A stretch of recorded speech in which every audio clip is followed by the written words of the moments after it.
In this video today, I will be telling you some important tips for your theory exam.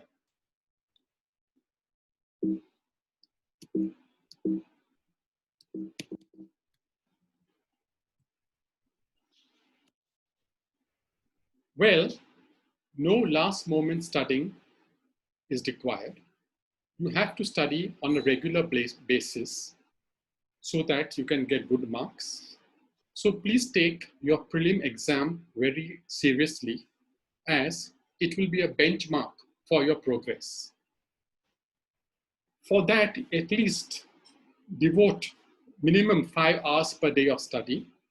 I know that it will be difficult with the college and your other activities, but try and study as much as you can. So after your prelims are over, you can definitely take 1 day break. You can relax. And then again, you can start studying for at least 8 hours in a day. You see, you can break it up 2 hours in the morning, 3 hours in the afternoon, and another 3 hours in the night. You see, whatever is comfortable with you, whatever hour of the day is comfortable with you, you can study. Some people like to study early morning, they get up at 4 o'clock in the morning and study. Whereas some people like to study late at night. So whatever is convenient to you or whatever suits you the best, accordingly you have to study. For that, you have to please make a good timetable and chalk out your study plan. You see, once your prelim gets over and your university exam starts, there's hardly any time of 20 days which remain, or maximum 1 month. It all depends upon the college, when they take the prelim exam and how many days they give you between the prelim and the final exam. So accordingly, you have to chalk out your timetable much well in advance. And after you have given your prelim exam, then make it a point to at least revise your full subject 2 times if possible. Or make it a point at least to revise it at least once.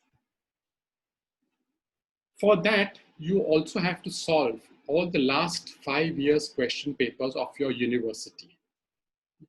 You will notice that many questions are repeated again and again. So you have to identify which questions are repeated. See any pattern coming up of the questions. That means what? You see if any question is repeated every alternate year or every 2 years, and so on and so forth. So your identifications of questions are very important. It may so happen that one question which is asked as a short note next time may come for a long question.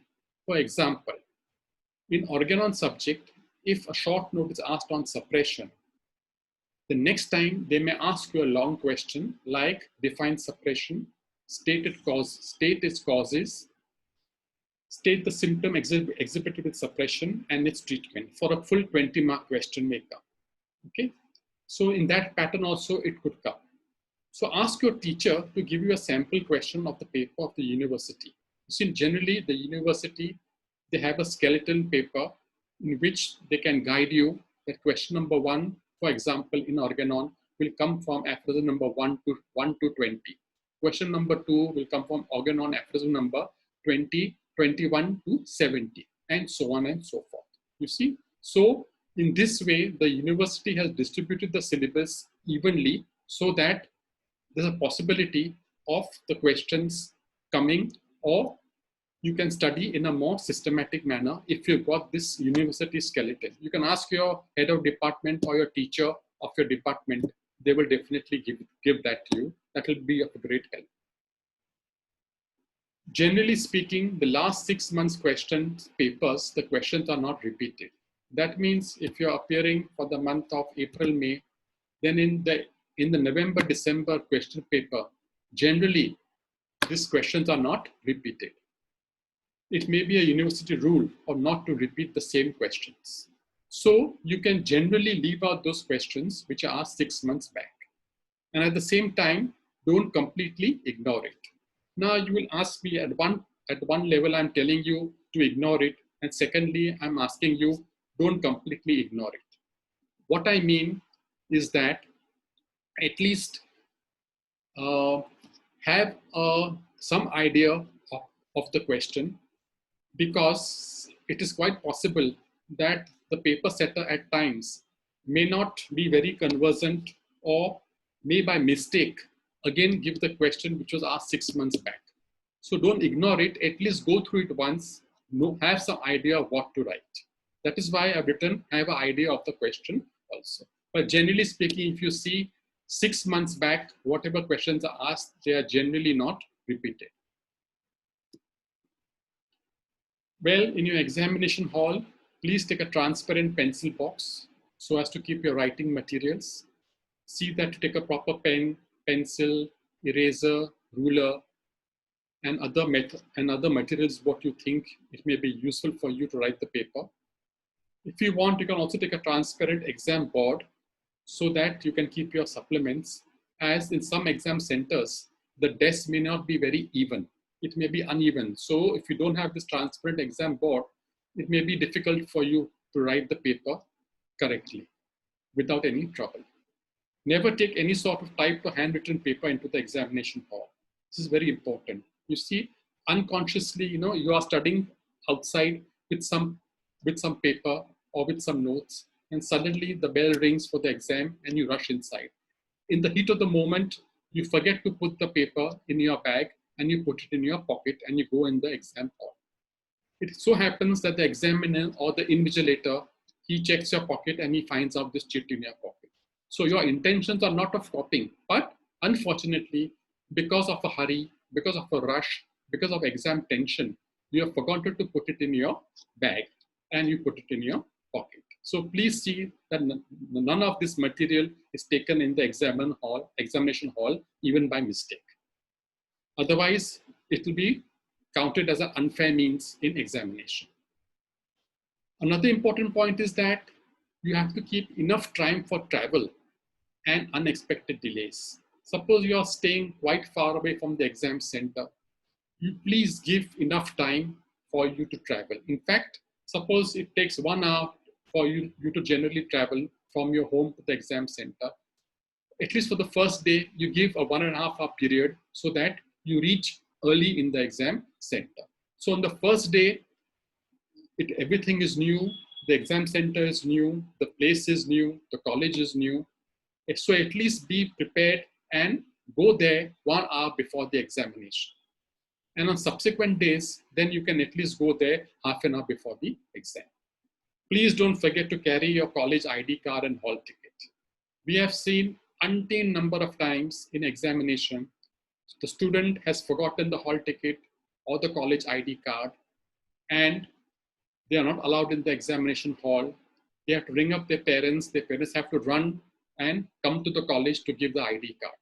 So please do not do that. Please, before the exam, please check that you've got, before leaving the house rather, please check your pencil box, your ID card, your hall ticket, and anything else which is important. So if you reach early, you see many a times, or most of the times, 95% of the students, they are busy studying still outside in the college campus. You see, so please do not do that, because you have studied enough and you have to now relax. Your mind is overtaxed. Give your mind or give your brain some rest. Therefore, when you reach half an hour early, do not open your books and read. Just be calm and keep a relaxed mind. If you're anxious, just take a deep breath, or you can just walk about in the campus. That will help you to relax yourself. Then identify your examination hall and your roll number on the notice board well in advance. So there'll be a notice board kept down in each examination center. See what is the examination hall and where exactly your roll number is there, or in which section it is there. Accordingly, you have to see. Please do not last moment run, because if in panic, you may see a wrong number or identify your block wrongly, you will go into the wrong block, and then you'll run helter-skelter to find out your correct block of your examination hall. So please do not do that. Please be well in advance for that in order to avoid all these unnecessary delays and panic. Another important point is always confirm the timetable with your friends. Of course, the university gives the timetable, but it is always good, just double check with your friends and ask them, you see, the exam schedule, which paper is on which day. It is always good to be double sure than sorry. So when the question paper is being distributed in the examination hall, first and foremost, just read the question paper and read the instructions very thoroughly. If you do not follow any instructions, or if you got any doubt regarding any instruction, or if a question paper is torn, or if a supplement is torn, or if it is not properly stapled, or whatever it may be, then please feel free to ask the invigilator. Do not feel shy. Remember, invigilators, they are very nice. They will help you out. So please be free to ask. Do not feel shy. Another important point, please answer all the questions in its correct order or in its chronological order. Okay, for example, if there are 8 questions, answer any 5 questions out of 8 questions. Please answer question 1, 2, 3, 4, 5, 6, 7, 8 in this particular order. And also label all questions correctly. It so happens that one student, he writes question number 5, then he writes question number 1, then he writes question number 8. Please do not do this, because when the examiner corrects the paper, you see sometimes some of the examiners get irritated because again to put the marks in the mark sheet, you have to go from question 1 to question number 8, whatever 5 questions you have attempted. So if you attempt question number 8 first, then question number 2 first, then this gets a bit confusing for the examiner. Maybe the examiner has entered your marks wrongly. So please do not do that. Try and write your questions in correct order. Another important point is that also the subsections should be written clearly. Suppose question 1,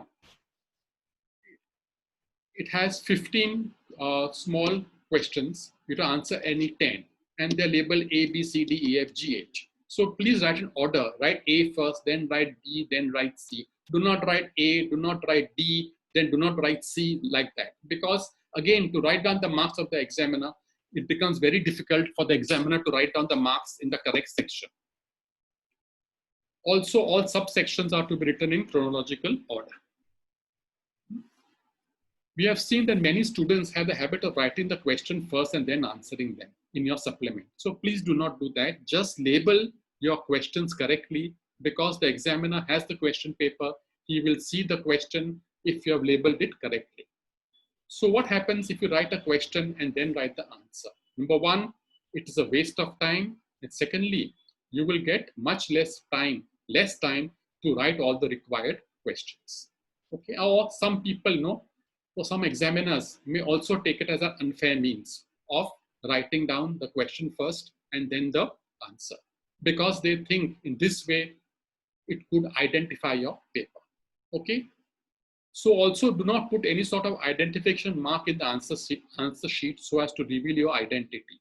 You see, many people, they put some identification marks. We have seen over all these years. After each question is over, they put a line, they put 1 cross and 1 line.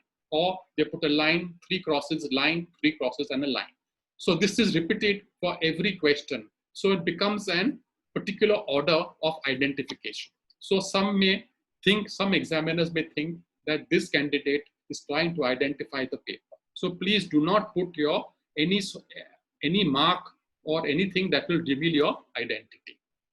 Another important point is, as soon as you get your supplements, please fill in your roll number, subject, section, etc. very clearly. Confirm before the color of the ink used to write the question paper.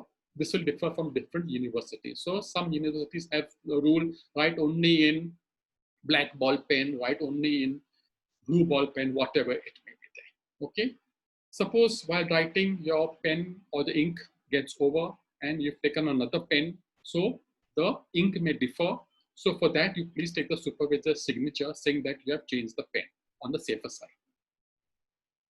Attempt the required number of questions. Suppose the 8 questions, answer any 5 only. So please answer any 5. Okay. And however, if you do more than 5 questions, then the examiner will take the question in which you get the maximum marks.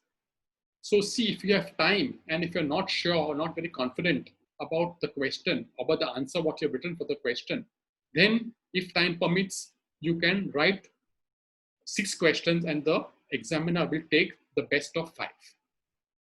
Always attempt to write all answer. That is very important. It may so happen that you've forgotten because of exam tension, or you suddenly get a blank spell, or you haven't studied that topic and that topic is asked. So please do not leave any question blank. Just write something about it. Suppose even if you don't know, but you have some idea about this question, about the answer for this question, then please write down at least 4 or 5 lines. Because, or just guess something and write. Because if you do not write anything, directly you get a 0 for that question. But suppose you write at least 4 or 5 lines, it may or may not be correct, partially correct, or somewhat correct. At least the examiner will give you 1 mark for this. So this 1 mark sometimes may become important, or for you to pass or fail. All right. So please do not leave any question blank. Just write something of some sense. There's a high possibility of getting minimum 1 mark for it. Always start a new question on a new page. That's very important. After you finish one big question or the subparts, you please, the next question should go on to the next new page. And subparts of questions can be written on the same page or continued one after another, or continued after one part is over. So there are subparts are there. If one subpart it takes the 3/4 of the page, then the next one can be started either on the same page or you can go on the next page. Okay. Draw a line across the page when you finished one complete question. So when one complete question is over, you take a ruler and you draw a big line across it. Below that, showing that this question is completely over. So the examiner knows, now you have finished this question, I have to give marks. Always see the maximum marks allotted to the questions and then write your answers accordingly. So suppose a question is of 2 marks, at least write 4 to 5 lines. Don't write 1 full page. Because if you do that, you are wasting your time, wasting your energy. You may not be able to complete the paper. So for a 2-mark question, write at least 4 or 5 lines or at least 1 line if you don't know anything about it. For a short note, at least write down 1 page. For a long question of 20 marks, at least write 4 pages. So this is in generally, which is generally required. If at all you want to draw some diagrams, you can draw it, but please label it and draw it neatly. Always plan your time for each question. So if you have to answer 5 questions, 3 hours is given, say I will allot half an hour to each question. Okay, so in this way, you at least have some more time to check your paper. And do not exceed the time limit as you may not be able to complete your paper. Please tie your supplements correctly in correct order. That's also very important because many a times we have seen that the supplements for different sections have been interchanged. So tie different sections separately. Do not interchange the sections of the paper by mistake. If you do so, it becomes a problem. We have to send it to the university back and they have their own procedure of how to do it again. So it takes a long time, it's a very time consuming process. So please do not do that. The last 10 minutes should be utilized for checking your paper. Check all questions with subparts and numbering. Tie your supplements correctly and write down the total number of supplements taken, if any, and check for the invigilator sign on all the supplements. This is also very, very important. Lastly, please write in neat and legible handwriting. So many times we have seen the papers, we can't understand head or tail of what the person has written in the paper because it is so illegible handwriting. We just can't decipher what he has written. Okay, so we have to give a total 0, saying that the handwriting is illegible. If you cannot read, how is the examiner going to give you the marks? So please write in neat and legible handwriting. Keep your presentation good so that the examiner feels nice or he has a good feeling when he corrects your paper. Okay, do not write any comment in the paper like please pass me, or I couldn't study as my mother is not well, etc. In 31 years as a teacher, I have come across certain papers in which people have written lastly, sir, please pass me. I wasn't well, I could not study, or my mother's not well, so on and so forth. So all this, please, it doesn't make sense. It doesn't help. So please don't write such things. So I'm sure if you follow all these points which I've given you, I'm sure it will help you in some way or the other. And I'm sure you will do well in your exams. So all the best, folks. Please, whatever you think I've told you is of use, please follow it. And lastly, don't forget to subscribe to this channel and hit the bell icon to get notified when I put other videos. And please give a huge thumbs up if you've enjoyed my small video. If you have any doubts, you can write it in the comment section. I will definitely reply to you. And my next video will be on tips for Viva examination. And that will be out very, very soon. So thank you so much. All the best, folks.